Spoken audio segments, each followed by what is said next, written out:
자, 안녕하세요. 자, 이번 시간에는 지난 시간에 우리가 이제 수가 많으면은 수려하지만은 이향을 주관한다, 고향을 떠난다고 그랬죠. 자, 그거 비슷한 예를 한번 살펴봅시다. 수가 왕하여 풍랑에 떠돌아 이름이 없는 터. 즉, 이게 수가 굉장히 많지요. 그런데 여기에서는 지금 수가 많고 그다음에 목도 많아요. 그랬을 때 과연 어떠한 형상이 일어날 것이냐 하는 것을 우리가 한번 살펴보도록 하겠습니다. 자, 먼저 조선의 수성이 낙하여 평강의 수가 되었다. 즉 이것을 우리는 조산이라고 그러죠. 할아버지 산이죠. 조산의 수성체가 떨어져서 밑에 수성체가 됐죠. 이 수성체는 부모가 되죠. 그러니까 실질적으로 이 산에서는 어때요? 이 터에서는 할아버지도 수성체고 부모도 수성체니까 굉장히 수려한 사람이 나타나죠. 자, 그 다음에 그리고 수가 변하여 다시 6개의 많은 목으로 앞으로 나간다. 즉 그런데 이 수성체, 조산도 수성체, 부모도 수성체인데 바로 이제부터 자손이죠. 자손이 이 수가 변하여 6개, 즉 수가 목으로 변했고 하나, 둘, 셋, 넷, 5개, 6개로 변했어요. 이 목성체가 6개라는 것은 어때요? 여러분들이 생각할 때 수생목이죠. 수는 목을 도와주죠. 즉 나무는 물을 빨아먹고 사니까 수려한 나무가 되겠죠. 그런데 이 목성체가 많다는 얘기는 뭐예요? 나무가 너무 많으면 물이 흐를 수 있겠어요? 물을 막아버리죠. 그렇기 때문에 실질적으로 여기에는 좀 약간 문제가 생겼을 것이다 하는 것을 여러분들이 알아두셔야 돼요. 그래서 뭐라고 했냐? 목이 2-3개면 가능하나 6개로 많으면 수는 목에 의해 막히니 흐르지 못하는 수가 되어 화를 당한다 이렇게 얘기했어요. 즉 이 목성체가 너무 많으니까 이 물을 흐를 수 있겠어요? 이 물이 흐르지 못하죠. 그러니까 실질적으로 여기서 화를 당하는 거죠. 이게 이제 흉이 나타나는 징조죠. 이게 어떻게 보면 수가 왕하여 풍랑에 떠돌아다니는 것이 아니라 이 수가 목에 의해서 떠돌아다니지 못하는 형태가 되는 거죠. 또 그리고 수성이 수성으로 변하고 목으로 변하여 입혈하였다. 그런데 이 수성체가 다시 목성체가 수성체로 변해서 다시 목성체로 내려와서 여기다가 털을 잡았다. 자, 여기서 뭐라고 했나? 그러나 비록 변하여 목이 되더라도 목은 생기가 없고 목은 마침내 이루지 못하고 수 역시 불리하다. 즉, 이 목성체가 수로 변해서 다시 목이 됐으니까 이 목성체가 다시 어때요? 이 목성체가 수로 변했으니까 이 목은 수에 의해서 잘 살 수 있지만은 그러나 실질적으로 이것 앞에서 흉이 됐지요. 그리고 이 목성도 어때요? 수가 이 목이 살려면은 이 밑에 토가 있어야겠죠. 그래서 이 토가 없기 때문에 좀 문제가 있더라. 그래서 뭐라고 얘기했냐? 목은 수로 인해 살 수 있으나 토의 뿌리가 없어 살 수 없다. 즉 이 목은 수에 의해서 살 수가 있죠. 이것만 본다면 수생목으로 괜찮지요. 그렇지만은 수생목 가지고는 안 되죠. 이 나무가 크려면 밑에 토도 있어야겠죠. 토성체가 있어서 밑에 털을 이룬다면 잘 살 수 있을 것이다 하는 얘기를 합니다. 그래서 실질적으로 이 상태에서는 어때요? 앞에서 흉이 나왔죠. 여기서 흉이 나왔고 그 다음에 이 목은 이 수에 의해서 수에 의해서 목은 살 수가 없지요. 그렇기 때문에 자손이 어때요? 문이 나오나 궁하다. 즉 문장가는 나올 수 있지만은 굉장히 좋지 않은 터가 된다라는 것을 우리가 살펴봤습니다. 자, 이러한 터를 가지고 산에서 이제 수하고 목이 있을 때 과연 여러분들이 어떻게 구별하는 것을 봤으니까 이것을 가지고 우리가 이태백이라고 여러분들 이제 시선이라고 그러죠. 이제 두보는 시의 성인이다. 이태백이는 이백은 시의 선인이다라고 얘기하죠. 시선 이백의 할아버지 묘를 보면서 과연 이백이 왜 이러한 삶을 살았는지를 한번 살펴보도록 하겠습니다. 그래서 풍랑에 떠돌며 이름이 없는 터가 된다 이렇게 얘기했죠. 자, 봅시다.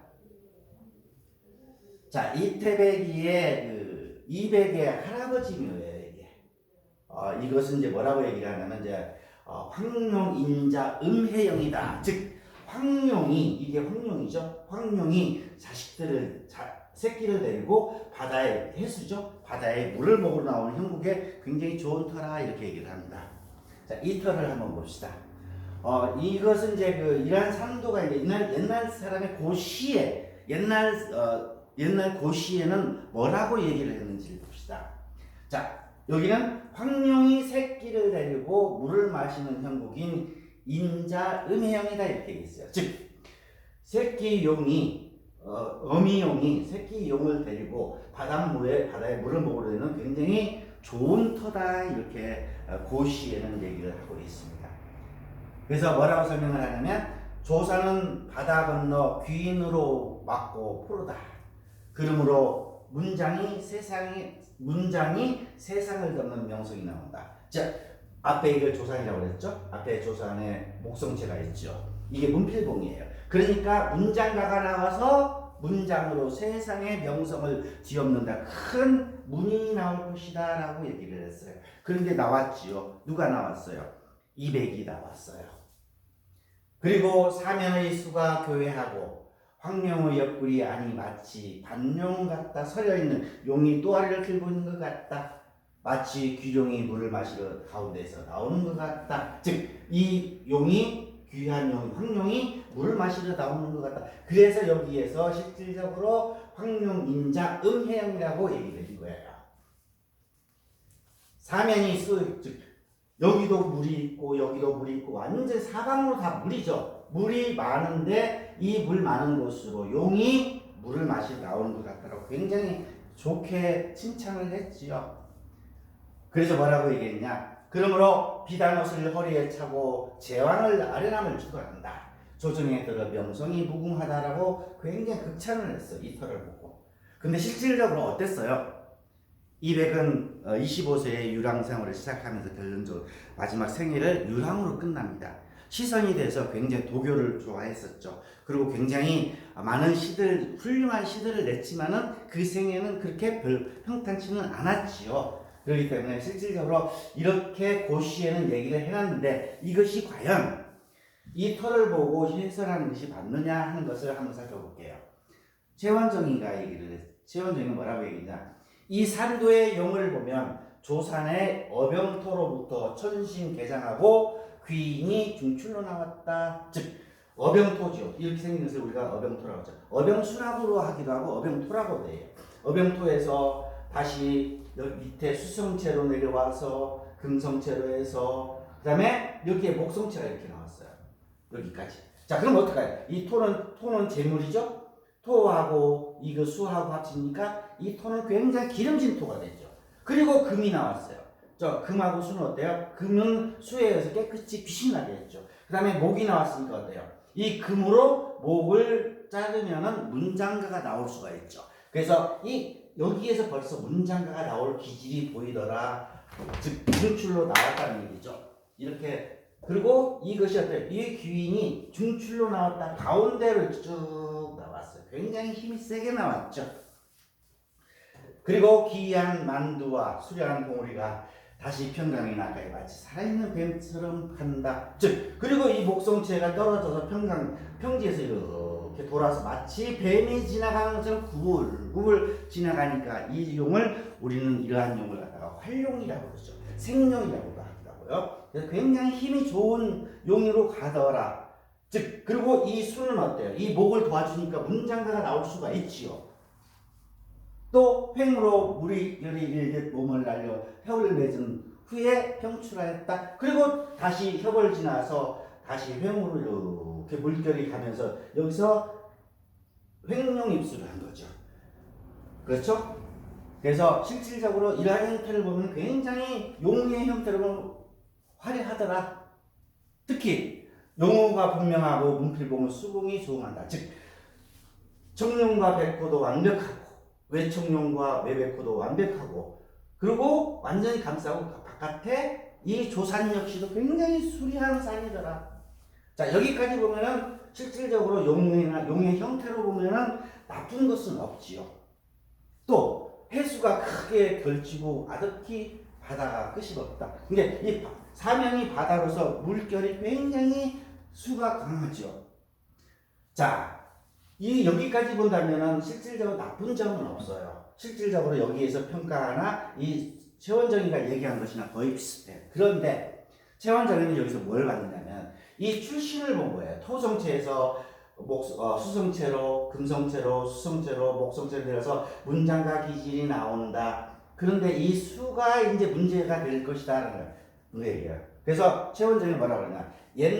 그러나 옛날의 고시에는 오직 그 아름다움만 친절고, 여기서는 아름다운 것만 얘기를 했지 이 나쁜 것을 못 봤어요. 즉 아름다움 가운데 병이 있는 것을 알지 못했다라고 최원정이가 얘기해요. 즉 이 얘기는 무슨 얘기일까요? 즉 이 사격도 좋고 물도 좋고 황룡이 새끼 용을 데리고 물을 마시고 나오는 형국이 굉장히 좋고 명성이 좋을 것이다, 왕을 만날 것이다 라고 얘기했는데 실질적으로 여기에서 목이 어때요? 이 목은 여기까지 내려오면서 굉장히 좋은데 이 목이 살아남을 문장가 되려면 이 밑에 수가 하나만 있던지 아니면 토가 있던지가 해야 되는데 이 수가 완전히 구불구불 용이 힘차게 내려가서 수성처럼 들어갔어요. 이 수가 강하죠. 그러니까 이 강한 수에 의해서 이 수가 살아남을 수 있겠어요? 없지요. 그렇기 때문에 실질적으로 이백은 유명한 문장가로서 명성을 날렸지만 실질적으로 오래 가지 못하고 고종명을 못했죠. 즉 나중에 강남 생활하면서 이제 최후가 별로 그렇게 좋지는 않죠. 두 번은 명문가 집안에서 나와가지고 굉장히 부유하게 살았는데 두 번은 굉장히 빈난하게 살았어요. 그래서 실질적으로 시로 세상을 다스렸지만 마지막에 장수나 큰 부귀를 누리지 못했다 하는 것은 이 이태배기의 할아버지 묘를 보면은 이태배기의 이러한 삶을 알 수 있다는 것을 볼 수가 있어요.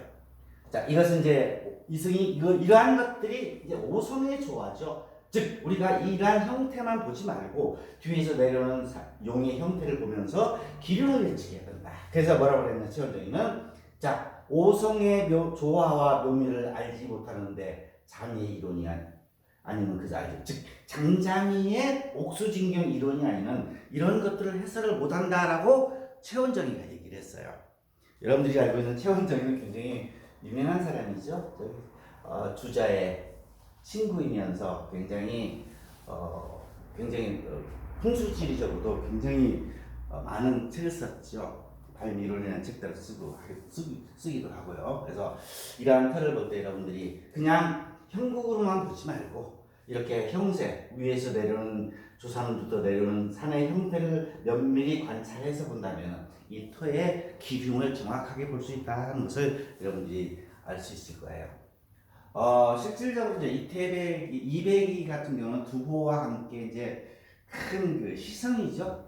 그래서 두보를 갖다가 우리는 시성이라고 그러고 이백을 시선이라고 그러죠.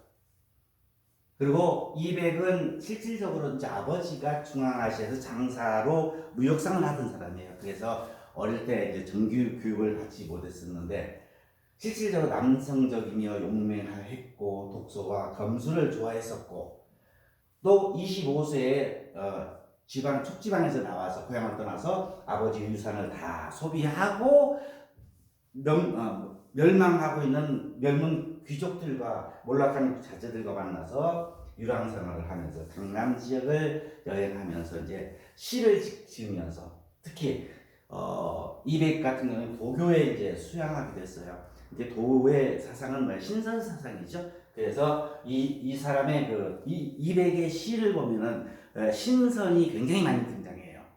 그래서 우리가 이 두보를 이백을 갖다가 그래서 시선이라고 부르는 이유도 있습니다. 그래서 실질적으로 이제 두보와 이백을 이두라고 해가지고 굉장히 유명한 중국의 당나라 때 시인으로 얘기를 하는데 그 생애는 서로가 다르죠. 두보는 굉장히 부유하면서 인간적인 것을 얘기를 했고 이백은 무언가 약간 불운하면서 자연을 얘기를 하면서 이런 것을 얘기를 시에서도 나타나죠. 그리고 마지막으로 여러분들과 같이 이 두보의 시 를 한번 살펴볼게요. 월화독작이라는 시예요. 이 시는 제가 굉장히 좋아하는 시입니다. 그래서 옛날 대학교 때 중국어 배우면서 이 시를 다 외워서 가끔 가다가 제가 권주사로도 많이들 했는데요. 한번 월화독작 한번 봅시다. 자, 천약 불해주 지성무 부채천, 즉 하늘이 만일 술을 사랑하지 않았다면 주성이 하늘에 있겠는가? 참 멋있는 얘기죠. 하늘도 술을 사랑하고 그렇기 때문에 주성이라는 것이 하늘에 있더라. 지약 불애주 지응무주천이라. 땅이 만일 술을 사랑하지 않았다면 땅에 주천이 없을 것이다. 그러니까 하늘에는 주성이 있고 땅에는 주천이 있더라. 그래서 이 술이라는 것은 하나의 온 천하에 다 있는 거죠. 땅과 술이죠. 그래서 뭐라고 얘기하냐? 천지 기예주 애주 불괴천. 천지가 이미 술을 사랑했으니까 앞에서 천지가 술을 사랑했는데 술을 마시는 것이 과연 부끄러울 수 있겠느냐? 그러니까 술을 마시는 것은 천지간의 이치를 마시는 것과 같다. 즉 신선과 같다라는 얘기를 하죠. 참 멋있는 얘기죠. 그러면서 뭐라고 얘기하냐? 자, 이문 청비성이고 부도 탁현이라. 청주는 뭐한다? 성인에 비교하고 탁주는 현인에 비도하니. 자, 정말 이 청주는 하나의 성인으로 취급을 하고 탁주는 현인과 같다. 그러니까 어때요? 현성 이기음인데 하필 구신선이요. 성인도 이미 술을 마셨거늘 하필 신선을 구할 필요가 있겠느냐? 내가 술을 마신다면 나도 신선이 될 수 있다. 그런데 뭐하러 신선을 구하겠느냐? 즉 술이라는 것은 굉장히 좋은 것이다 라는 얘기를 하면서 얘기를 합니다. 자, 그리고 마지막, 그리고 보면은 삼배통대도하고 일두합자연이라. 참 좋은 말이죠. 삼배통대도, 술 석잔을 마시면 큰 도에 통하고, 즉 술 석잔을 마시면 도를 통한다는 거예요. 그리고 일두합자연, 술을 한 말을 마시면 자연과 합해진다. 되게 좋은 말이죠. 자, 이렇게 이 술 마시는 것을 굉장히 미화를 했고, 술을 마시는 것은 신선과 같다. 하늘도 술을 마셨는데 내가 술을 마실 수 없겠느냐? 즉 신선도 좋아했는데 나도 먹을 수 있다. 청주는 성인이다. 탁주는 현인이고. 그러면서 마지막으로 얘기를 하죠. 단득 주징치 몰위 취자전. 술 마시는 즐거움 홀로 지닐 뿐이지 깨어있는 자들에게 전달할 게 없네. 즉 술을 마실 때 즐거움으로 하지, 그걸 가지고 깨고 나서 깨는 사람들한테, 깨어있는 사람들한테는 얘기하지 마라. 술 마시지 않는 사람과 얘기를 하지 말라. 즉 굉장히 좋은 그 술을 갖다가 미화시키면서 월화독작이라는, 원래 이 월화독작은 몇 편이 더 있습니다. 이게 이제 두 번째 나오는 그 월화독작 시인데요. 되게 좋습니다. 그래서 저는 이 시를 대학교 다닐 때부터 굉장히 좋아했어요. 그래서 가끔가다 술을 마시면서 이 권주사로도 얘기를 하는데요. 여러분들이 자, 이처럼 이백은 시를 굉장히 잘 지었고 시선이라고 그러죠. 그래서 시선이라고 하는 거예요. 그러나 이 이백이 태어나서 좋은 문장가로서 굉장히 되어 있지만은 실질적 말년이 일생이 별로 평탄하지 않았죠. 그리고 방랑생활 하면서 죽지요.